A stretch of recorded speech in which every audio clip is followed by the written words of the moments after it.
આણંદની ઉમરેઠ વિધાનસભાની પેટા ચૂંટણી માટે ભાજપના ઉમેદવારે ફોર્મ ભર્યું છે। મુખ્યમંત્રી ભૂપેન્દ્ર પટેલની હાજરીમાં હર્ષદ પરમારે દાવેદારી નોંધાવી। ફોર્મ ભર્યા બાદ હર્ષદ પરમારે મુખ્યમંત્રીના આશીર્વાદ લીધા। વિશાળ રેલી બાદ હર્ષદ પરમારે ઉમેદવારી નોંધાવી છે। ભાજપે હર્ષદ પરમારની જીતની આશા વ્યક્ત કરી। ધારાસભ્ય ગોવિંદ પરમારના નિધન બાદ આ બેઠક ખાલી થઈ છે, જેના પર ભાજપ નેતાના જ પુત્રને ટિકિટ આપી છે।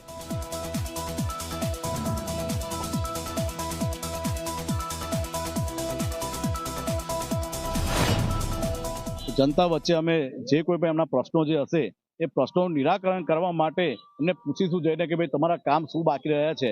एम तो जो के मारा परम पूज्य पिताश्री गोविंदभाई परमार धाम गया छे, तो एमणे एनी पहेला घणी बधी विकासना कामो कर्या छे अने घणी बधी ग्रांटो पण लाव्या छे।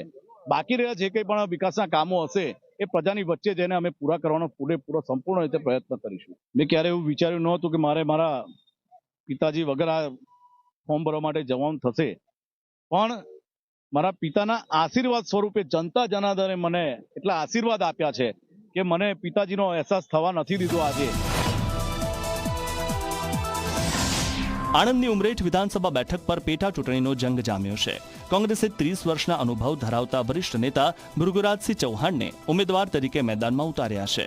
આજે તેઓ આણંદ જિલ્લા કોંગ્રેસ સમિતિના કાર્યાલયે પહોંચ્યા, જ્યાં તેમનું સ્વાગત કરવામાં આવ્યું। કાર્યકરોમાં ઉત્સાહનો માહોલ જોવા મળ્યો। ભૃગુરાજસિંહ ચૌહાણે જીતનો વિશ્વાસ વ્યક્ત કર્યો છે।